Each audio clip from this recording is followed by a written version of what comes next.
Bonjour les Toulousains. Bonjour les stadistes. J'espère que vous avez récupéré après la visite à Dublin hier. Quand on partageait tout à l'heure au sujet de la bonté de Dieu, quelqu'un m'a dit « Mais Dieu est bon pour l'Irlande. » Merci Seigneur, mais il est bon pour Toulouse aussi. Alors, c'est bien d'être dans la présence du Seigneur ce matin. Et j'aimerais partager un peu sur le livre des Hébreux. Pendant ces dernières semaines, j'ai lu et relu à plusieurs reprises le livre des Hébreux. Et c'est un de mes livres préférés dans la Bible. Il parle de Jésus et du fait qu'il est supérieur aux anges, à Moïse, à Aaron, et que la nouvelle alliance avec ses promesses et son espérance est supérieure à l'ancienne.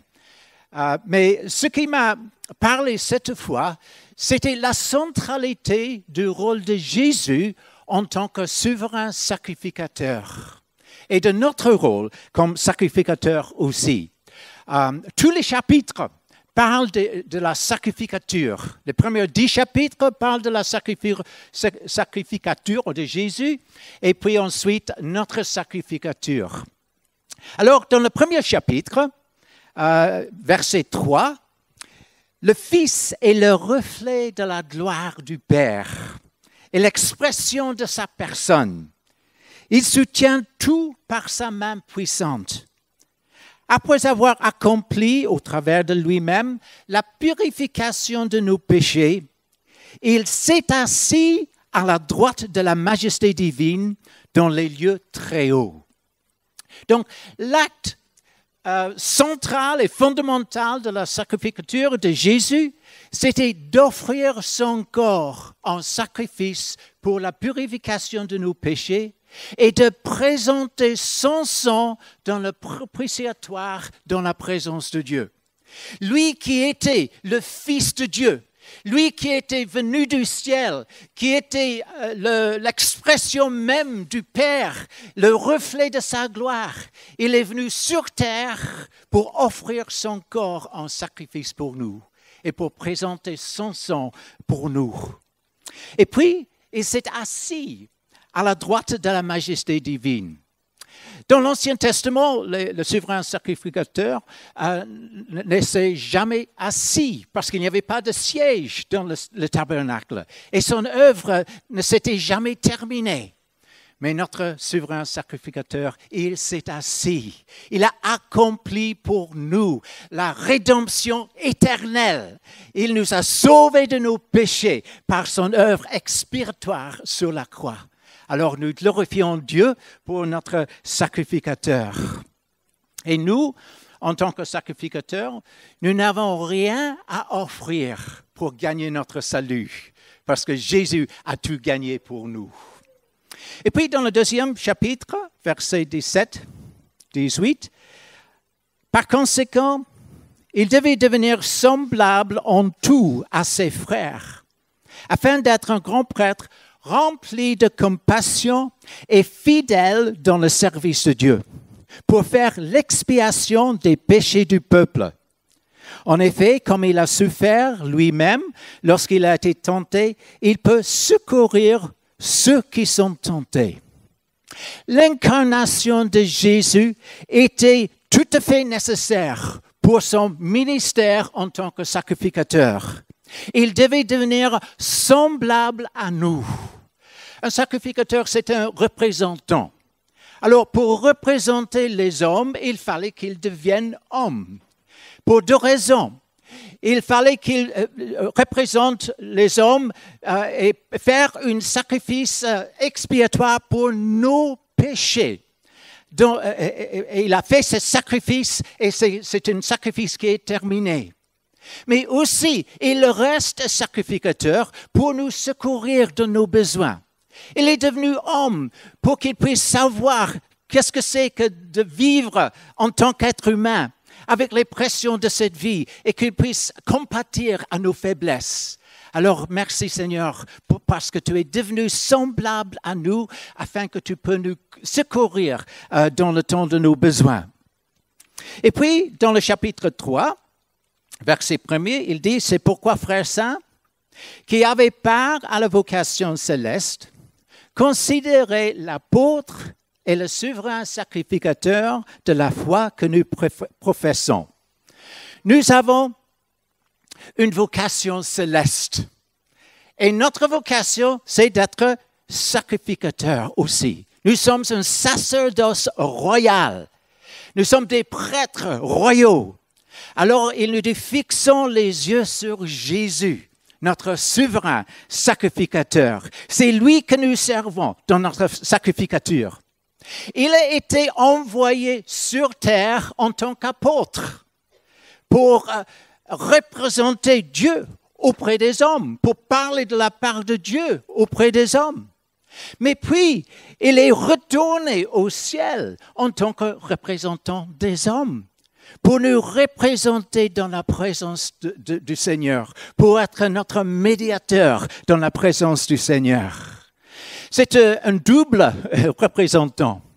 Et nous aussi, dans notre sacrificature, on vient dans la présence de Dieu pour apporter les besoins des autres dans la présence de Dieu, pour intercéder pour les autres. Mais puis, en tant que sacrificateur aussi, on sort dans le monde pour représenter Dieu, pour parler de Dieu, pour bénir les personnes au nom du Seigneur. Alors, fixons les yeux sur Jésus, notre souverain sacrificateur.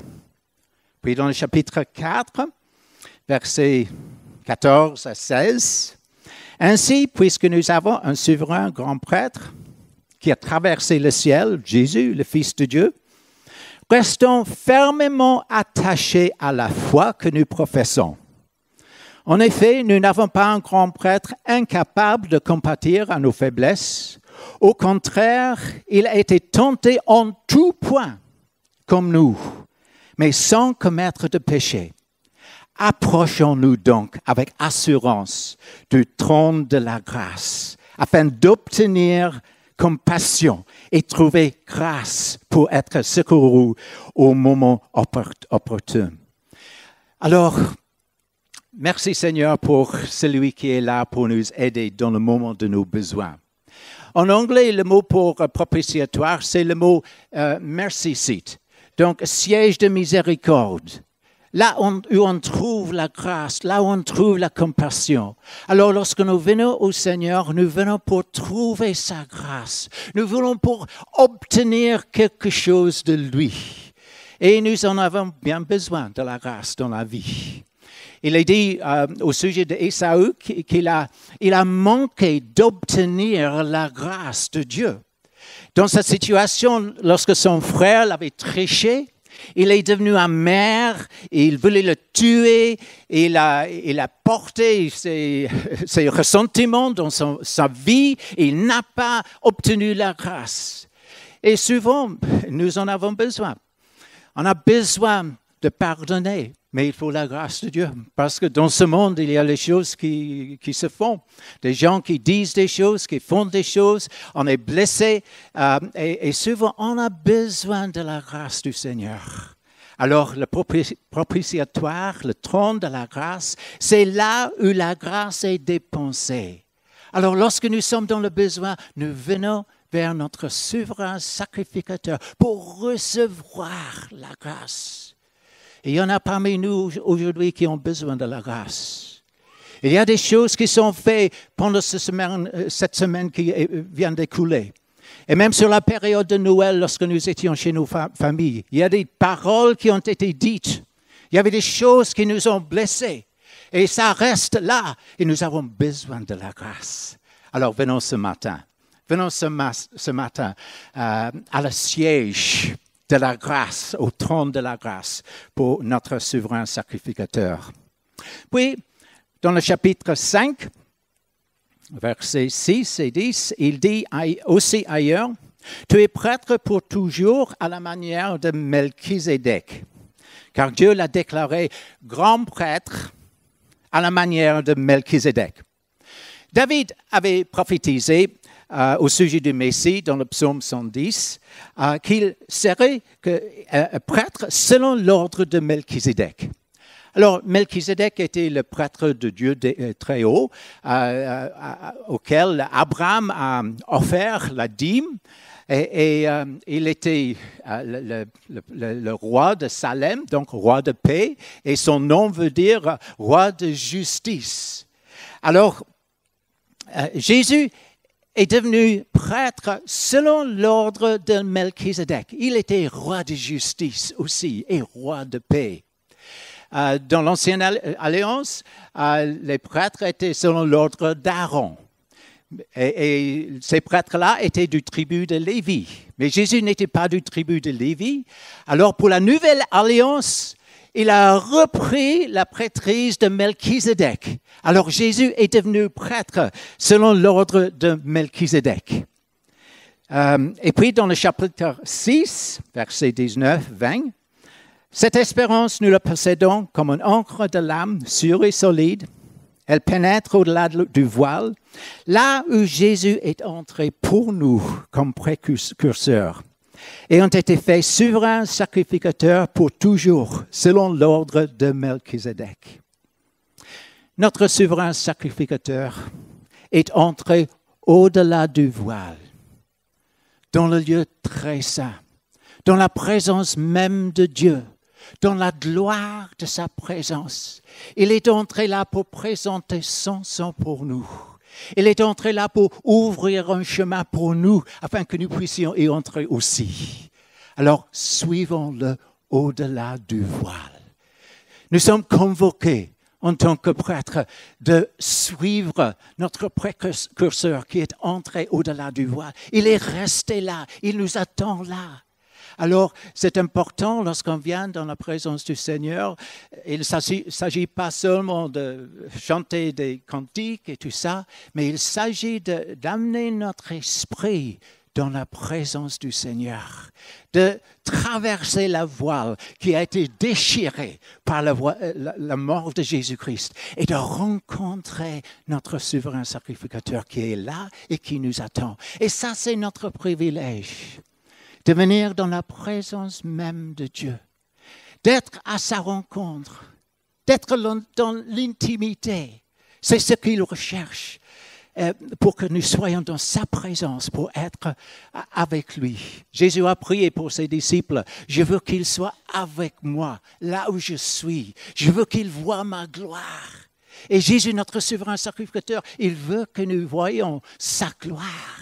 Il veut que nous ressentions sa présence. Il veut que nous nous approchions de lui de plus près, d'être dans sa présence, d'être au-delà du voile, d'entendre sa voix, de sentir sa présence, de recevoir ses communications. Alors suivons-le au-delà du voile. Puis dans le chapitre 7, ça nous parle encore de Melchizedek, roi de justice, roi de paix. Qui est sans père, sans mère, sans généalogie, qui n'a ni commencement de jour ni fin de vie, mais qui est rendu semblable au Fils de Dieu. Ce Melchizedek demeure sacrificateur à perpétuité. Alors, il y en a qui discutent, mais qui était Melchizedek? Et pendant ces dernières semaines, quand je lisais ce livre, souvent j'ai dit, mais qui es-tu? Melchizedek, qui es-tu? Dévoile-toi, qui es-tu, Melchizedek? Et la plupart des commentaires bibliques disent que Melchizedek était un prêtre du Très-Haut qui a préfiguré Jésus-Christ et qu'il était un type de Jésus-Christ parce qu'il était roi de justice, roi de paix, et on n'a pas donné sa généalogie, mais je crois qu'il est plus que cela. Je crois que Melchizedek était la manifestation de Jésus-Christ pré-incarné, que c'était Jésus lui-même qui est venu, le vrai roi de justice, le vrai roi de paix. Et je crois que cela pour 3 raisons dans ce chapitre. Premièrement, parce qu'il est dit qu'il n'a ni commencement de jour ni fin de vie. ni commencement de jour, ni fin de vie. Il n'y a que Jésus auquel on peut dire cela. Et deuxièmement, Melchizedek demeure sacrificateur à perpétuité. Dans l'Ancien Testament, après Abraham, on ne lit plus de la sacrificature de ce Melchizedek, mais il demeure sacrificateur à perpétuité. Et le seul qui fait ça, c'est Jésus, notre souverain sacrificateur. Et puis, il est dit dans le verset 8, il est attesté qu'il est vivant, même au temps du Nouveau Testament. Il est vivant. Alors, notre Melchizedek, notre Jésus, notre souverain sacrificateur est vivant. Ceux de l'Ancien Testament sont décédés, mais Jésus est vivant. Et en plus, il dit dans le verset 25, c'est aussi pour cela qu'il peut sauver parfaitement ceux qui s'approchent de Dieu par lui, étant toujours vivant pour intercéder en leur faveur. Jésus, notre grand prêtre, il est vivant. Il est prêtre à perpétuité. Il a ni commencement de jour ni fin de vie. Il est vivant et il intercède pour nous aujourd'hui. Dans les situations par lesquelles on traverse dans la vie, on a besoin de son intercession. Parfois, on demande aux autres d'intercéder pour nous, mais il y a quelqu'un qui intercède pour nous toujours.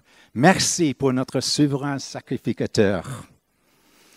Puis dans le chapitre 8, verset 1er, le point capital de ce qui vient d'être dit, c'est que nous avons un tel souverain sacrificateur qui s'est assis à la droite du trône de la majesté divine dans les cieux, comme ministre du sanctuaire et du véritable tabernacle, qui a été dressé par le Seigneur et non par un homme.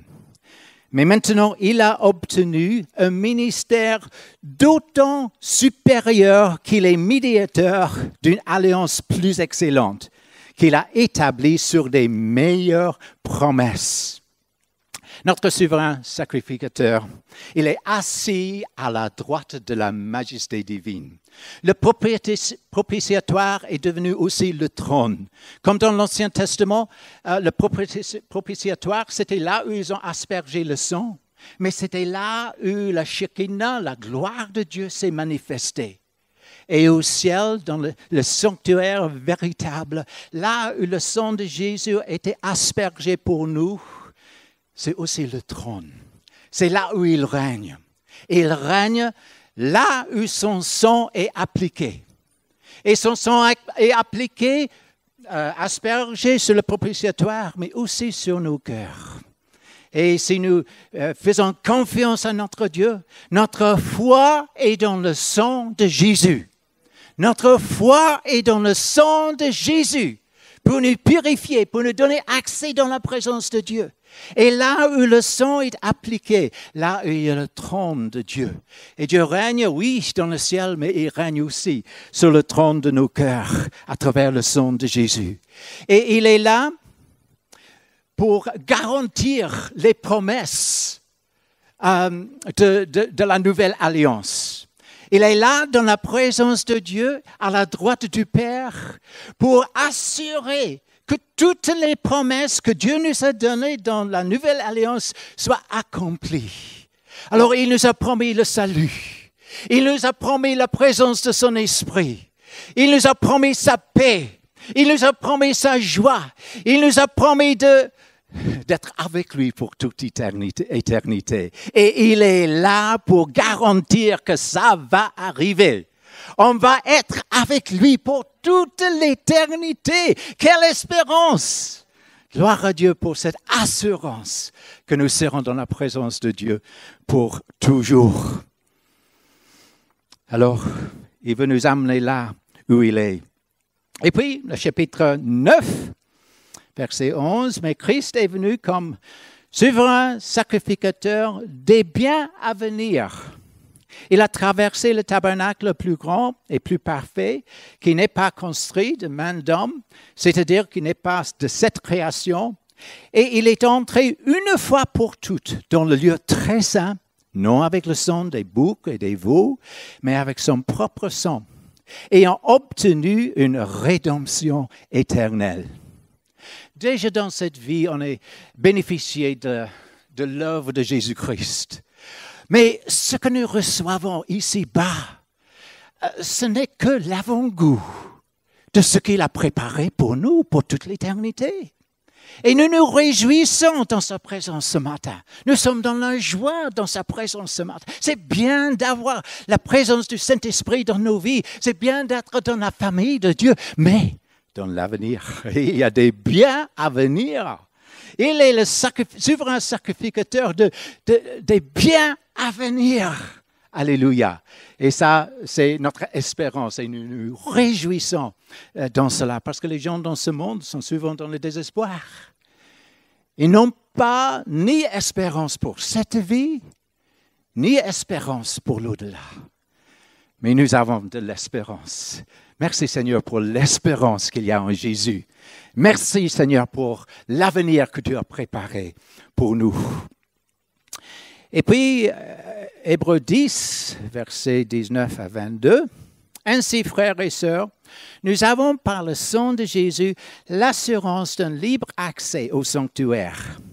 Cette route nouvelle et vivante, il l'a inaugurée pour nous au travers du voile, c'est-à-dire de son propre corps. De plus, nous avons un souverain prêtre établi sur la maison de Dieu. Approchons-nous donc avec un cœur sincère, une foi inébranlable, le cœur purifié d'une mauvaise conscience et le corps lavé d'une eau pure. Nous avons un souverain sacrificateur. C'est un mot compliqué. Le mot en anglais, c'est plus simple, priest. Qui est établi sur la maison de Dieu. Nous sommes la maison de Dieu. Et nous sommes une maison de sacrificateurs. Et lui, il est le chef. Il est le souverain sacrificateur. Alors, notre identité en tant qu'enfant de Dieu et notre rôle, c'est cette identité de sacrificateur. Alors, approchons-nous. Approchons-nous. Ces versets qu'on vient de lire sont un peu la charnière du livre des Hébreux. Avant cela, il parle de la sacrificature de Jésus, mais à partir de maintenant, il commence de parler de notre sacrificature. Alors, il dit, approchons-nous donc. Et avant de décrire ce que nous faisons en tant que sacrificateurs, il parle de la préparation pour ce ministère, cette vocation céleste que nous avons, cet appel de Dieu sur nos vies en tant que chrétiens, cette identité que nous avons. Pour exercer ce ministère de sacrificateur, il faut nous préparer. Pour nous approcher de notre souverain sacrificateur, il faut nous préparer. Il y a 4 choses qu'il dit. Avec un cœur sincère. Donc, sans masque, sans prétention, être tout à fait sincère, parce que Dieu voit nos cœurs. On ne peut rien cacher à lui. Il voit tout. Alors, il faut que nous le laissions voir nos vies. Et tout ce qui est dans nos vies, qui n'est pas dans la lumière de l'âme, est dans la lumière. Devant lui, parce que rien n'est caché aux yeux de celui à qui nous avons affaire. Alors venons avec un cœur sincère, avec une foi inébranlable, donc une confiance totale en lui. Le chapitre 11 parle de la foi, qu'on ne peut pas s'approcher de Dieu sans croire qu'il est, et qu'il est le rémunérateur de ceux qui s'approchent de lui. Alors nous venons, pas avec de la peur du rejet, nous venons avec la foi qui nous accepte. Nous venons avec la foi qu'il exauce nos prières, qu'il nous reçoit. Alors, avec une foi inébranlable. Et il nous donne beaucoup d'exemples de ceux qui avaient la foi dans le chapitre 11. Puis, troisièmement, le cœur purifié d'une mauvaise conscience. Donc, par le sang de Jésus. On doit vivre dans la foi dans le sang de Jésus. Qu'on soit couvert par le sang de Jésus. Il n'y a rien d'autre qui peut nous purifier de nos péchés. Alors, on vit dans la repentance. Chaque fois que le Saint-Esprit nous montre quelque chose qui n'est pas comme Dieu voudrait, alors on applique le sang de Jésus. On confesse nos péchés. On fait confiance dans le sang de Jésus pour nous purifier, pour purifier nos cœurs d'une mauvaise conscience. Et puis, quatrièmement, le corps lavé d'une eau pure. Cette image fait référence au fait que les sacrificateurs de l'Ancien Testament, avant d'entrer dans le tabernacle, il y avait un bassin d'eau devant, entre l'autel Aaron et le tabernacle. Et ils devaient se laver avant d'entrer dans la présence du Seigneur. Alors nous aussi, nous sommes appelés à nous laver, à nous sanctifier. Alors, ça parle d'une mise à part pour Dieu. Les autres personnes ne pouvaient pas rentrer, que les sacrificateurs, et ils devaient se préparer pour cela. Et je crois que nous, il ne faut pas prendre à la légère notre rôle de sacrificateur. Il faut qu'il y ait une mise à part pour cette œuvre, pour cet appel céleste dans nos vies. Il faut se rendre compte que ce n'est pas quelque chose de léger. Il faut le prendre au sérieux. Et je crois que, je sais que pour moi, pendant bien des années, je croyais, oui, on est sacrificateur, on est un sacerdoce royal, on vient, on loue le Seigneur et tout ça. Mais je ne l'avais pas pris au sérieux en tant qu'appel de Dieu sur ma vie. Et ce n'est pas seulement pour les pasteurs, pour les dirigeants de l'Église. C'est pour nous tous. Si nous sommes enfants de Dieu, nous sommes appelés à être mis à part pour cet appel céleste, cette vocation céleste d'être sacrificateur, de nous préparer pour entrer dans la présence du Seigneur. Alors, approchons-nous donc. Approchons-nous donc avec un cœur sincère, une foi inébranlable, le cœur purifié d'une mauvaise conscience et le corps lavé d'une eau pure, mis à part pour ce ministère. Jésus est mis à part. Il est mis à part pour ce ministère de sacrificateur. Il avait laissé la gloire du ciel pour venir dans ce monde, pour prendre ce ministère pour nous. Il s'est mis à part. Il s'est sanctifié pour ce ministère. Et je crois que Dieu nous demande cela aussi. Puis dans Hébreux 12, versets 22 à 24, quand on vient dans la présence du Seigneur, un passage qu'on connaît bien, que j'aime bien, vous êtes approchés du mont Sion, de la cité de Dieu vivant, la Jérusalem céleste, et ces dizaines de milliers d'anges, en fait, de l'assemblée des premiers-nés inscrits dans le ciel. Vous vous êtes approchés de Dieu, qui est le juge de tous, des esprits des justes parvenus à la perfection, de Jésus, qui est le médiateur d'une nouvelle alliance, de l'alliance nouvelle, et du sang purificateur. Alors, nous venons en esprit à Mont Sion. Nous venons dans la présence de Dieu. Là où il y a les anges, là où il y a les esprits des justes qui sont allés au-devant de nous, là où il y a Dieu, le juge. Mais on va surtout, en tant que sacrificateur, vers Jésus, le médiateur, et le sang purificateur qui parle. Parce que quand on rentre dans la présence de Dieu, oui, Dieu est juge. Oui. Et il dit plus loin que Dieu est un Dieu, un feu dévorant. Alors nous, on vient vers notre médiateur. Et c'est seulement à travers notre médiateur Jésus et le sang qu'il présente pour nous, qui parle, qui dit que nous sommes pardonnés, que nous sommes purifiés, qu'il n'y a plus de condamnation pour ceux qui sont en Jésus. C'est à travers lui que nous pouvons nous approcher de Dieu. Merci Seigneur pour celui qui est là à la droite du Père, notre médiateur, notre représentant, notre souverain sacrificateur. Alors nous nous approchons de lui. Et puis, il dit dans le verset 28, « Montre notre connaissance en rendant à Dieu un culte qui lui soit agréable, avec piété et avec crainte, car notre Dieu est aussi un feu dévorant. » C'est seulement par Jésus et par le sang de Jésus que nous pouvons entrer dans la présence de Dieu pour offrir un culte qui lui est agréable, avec piété. Alors, c'est cela qu'il demande de nous, lorsque nous venons dans sa présence, d'offrir à lui un culte qui lui est agréable. Mais ce n'est pas seulement pour faire un culte, c'est pour offrir à Dieu quelque chose. Ce n'est pas seulement pour recevoir quelque chose de Dieu qu'on vienne. Oui, on fait ça aussi. Mais c'est pour lui rendre un culte.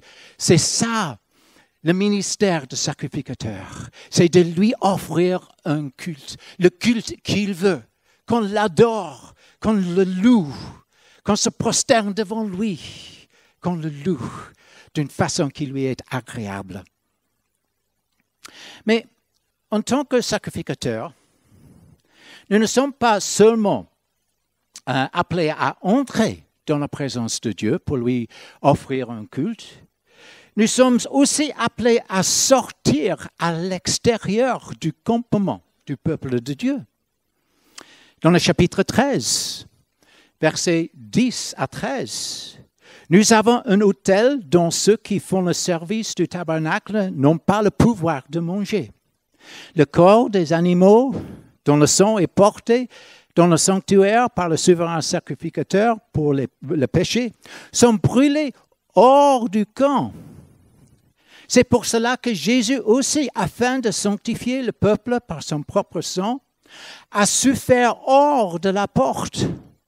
Sortons donc pour aller à lui, hors du camp, en portant son opprobre.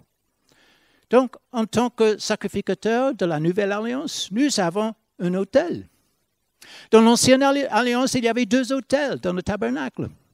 Il y avait l'autel en airain qui était à l'extérieur, qui était là pour offrir les sacrifices. Mais puis, à l'intérieur, dans le lieu saint, il y avait l'autel en or, où ils offraient des parfums, de l'encens pour l'intercession, pour la prière et tout. Mais le jour des expiations, une fois par an, quand les Israélites offraient le taureau expiatoire et le bouc expiatoire, et ils les offraient sur l'autel airain et prit leur sang afin que le souverain sacrificateur puisse la porter dans le lieu très saint. Mais les corps étaient pris, le corps de ces animaux était pris et brûlé hors du camp.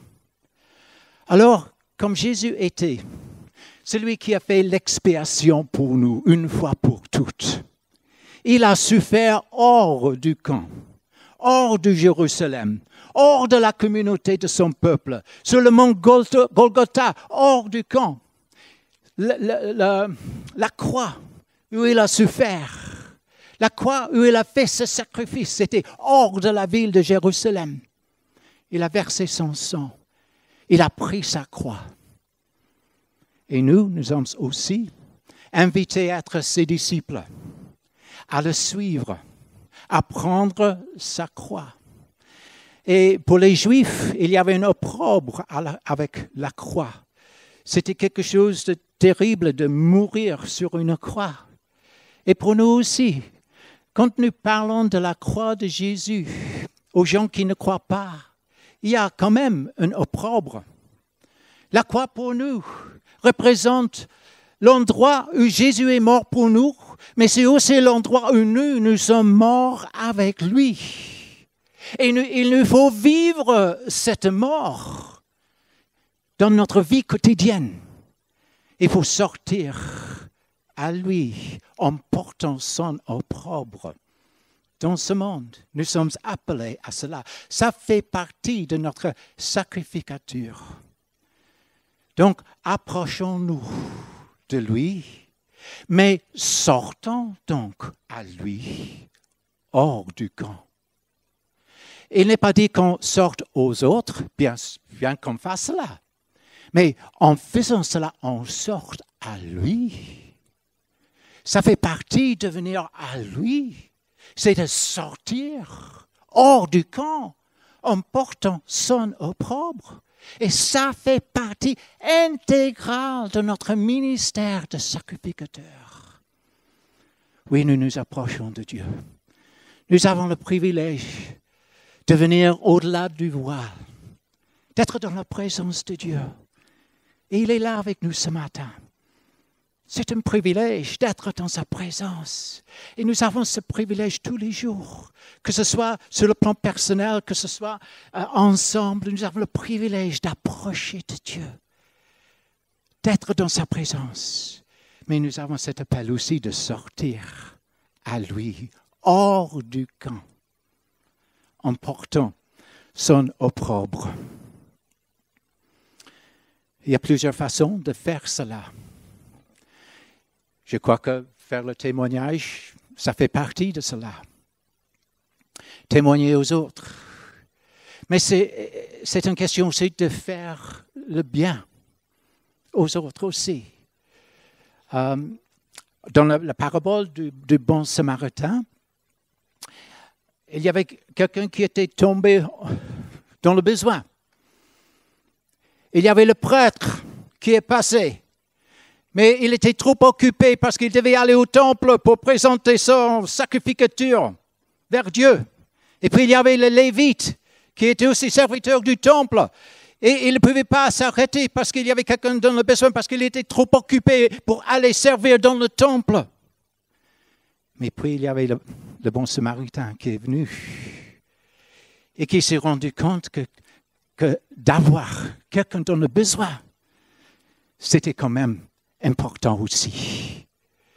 Et je crois que pour nous, c'est plus facile d'aller au temple, soi-disant, pour venir dans la présence de Dieu. Et ça dépend de notre personnalité, bien sûr. Pour moi, c'est plus facile de venir ici, dans la maison de prière, pour être dans la présence de Dieu, que de sortir là. Mais Jésus est sorti. Il est sorti quand il a vu le besoin de la femme samaritaine. Ça lui ne convenait pas. Il était fatigué. Il avait faim. C'était mal vu pour un homme juif de parler à une femme de mauvaise vie, et surtout une samaritaine. C'était mal vu. Et parfois, nous, on se soucie plus de ce que les autres pensent de nous qu'on se soucie de ce que Dieu pense à nous. Alors Jésus, il est allé. Ses disciples étaient étonnés qu'il parlait avec une femme. Mais il a dit que j'ai de la nourriture à manger que vous ne connaissez pas. Ma nourriture, c'est de faire la volonté de Dieu. Il mangeait de cet autel. Nous avons un autel auquel on peut manger. C'est un autel hors du camp. Sortons donc à lui, en portant son opprobre. Faire le bien. Là où il est bien de le faire. Que ce soit dans l'épicerie sociale, que ce soit dans les œuvres de soigner pour les autres personnes. Ayons le cœur de sacrificateurs qui servent le Seigneur en tout cela. Et puis finalement, dans le verset 15 à 16, il dit, « Par Christ, offrons donc sans cesse à Dieu un sacrifice de louange, c'est-à-dire le fruit de lèvres qui reconnaissent publiquement lui appartenir. Et n'oubliez pas de faire le bien et de vous entraider, car c'est de tels sacrifices que Dieu prend plaisir. » Alors, il parle ici des sacrifices, de notre sacrificature. Un sacrifice de louange. Et c'est bien de le faire ici, mais de confesser son nom dans l'endroit public, ça c'est bien aussi. Et ça c'est peut-être plus un sacrifice de le faire là. Et je crois que Dieu veut qu'on élève le nom de Dieu dans nos villes, dans nos quartiers, là où nous sommes. Que nos lèvres soient remplies des louanges de Dieu. Qu'on remercie le Seigneur pour sa bonté envers nous, dans la présence des autres. C'est peut-être un sacrifice, mais ça fait partie de notre sacrificature. Et n'oubliez pas de faire le bien. De faire le bien, de vous entraider. Comme on fait avec l'offrande ce matin. C'est bien de nous entraider. Il y a tellement de besoins dans le monde. Et j'ai lu cette semaine dans le magazine des Portes ouvertes au sujet du Corée du Nord. Et il y a peut-être 240 millions de croyants là, mais le quart d'entre eux sont en prison. Et ceux qui ne sont pas ont peu à manger, parce que le gouvernement, ça contrôle toute la nourriture, et c'est en premier lieu pour les militaires, les fonctionnaires et tout ça. Et les autres, en ce moment, c'est hiver. Et les gens sortent pour cueillir de l'herbe, pour faire de la soupe avec de l'herbe. De l'herbe et du sel. Alors, ce sont nos frères, ce sont nos sœurs. Il lui parle de nous entraider. J'étais en Corée du Sud l'année dernière, et lorsqu'on est là, on a beaucoup prié pour le Nord. Et on a entendu les histoires de plusieurs qui étaient dans le Nord, qui se sont échappés. Et ce qu'ils ont su faire, c'était difficile de l'écouter. Ça faisait souffrir même d'écouter ce qu'ils ont su. Ils sont nos frères et nos sœurs.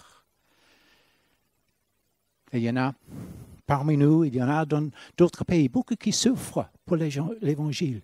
Et dans le chapitre 13, il dit aussi, souvenez-vous des prisonniers, comme si vous étiez aussi en prison avec eux. Il y en a beaucoup dans le monde, nos frères, nos sœurs. Et de ceux qui sont maltraités, comme si vous étiez dans leur corps. Alors, on trouve difficile de faire cela. On est assez confortable pour la plupart dans notre vie. Et pour nous projeter dans ces positions, leur position, comme Jésus a fait pour nous, c'est difficile pour nous. Mais quand même, ça fait partie de notre sacrificature, de nous mettre à leur position. De prier pour lui, d'intercéder, oui, ça fait partie de l'œuvre de sacrificature. Mais de faire le bien, de s'entraider.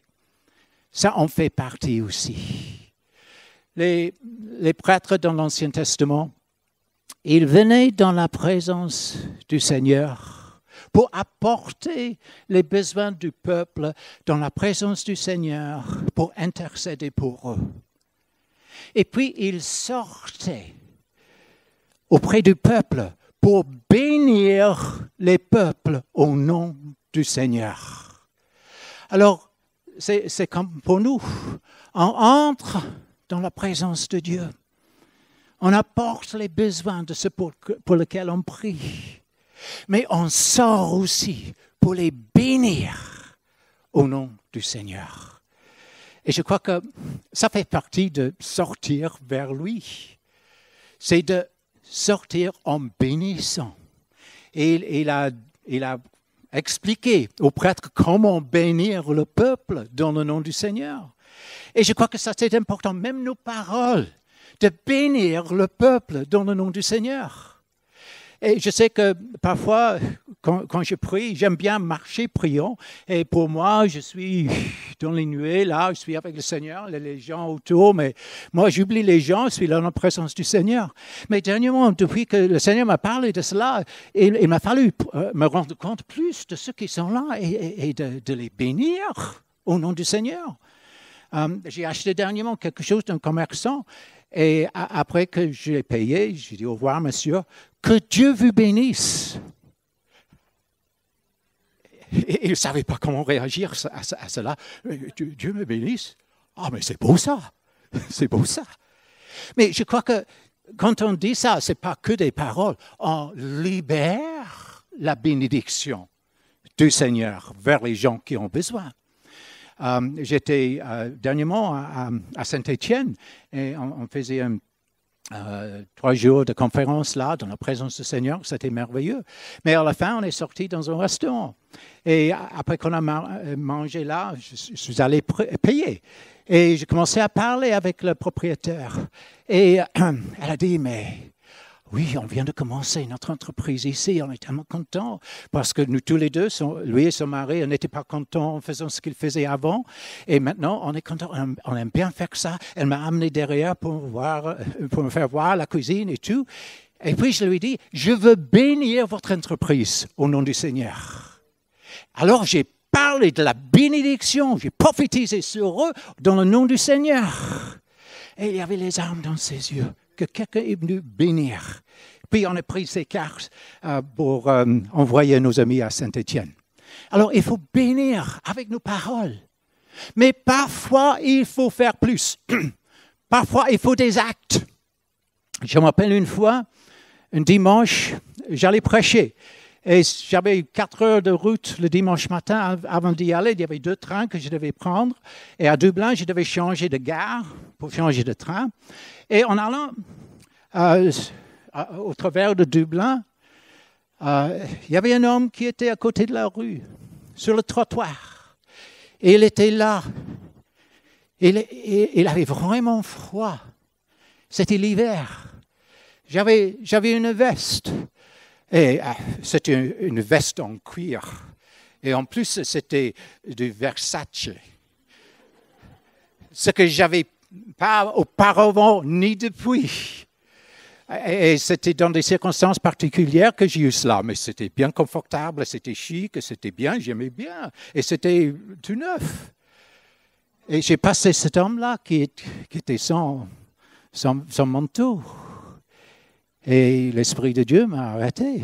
J'ai dû me mettre à côté de lui, sur le trottoir, parler à lui. Son nom, il s'appelait Paul. J'ai pu partager un peu avec lui. Je lui ai donné ma veste.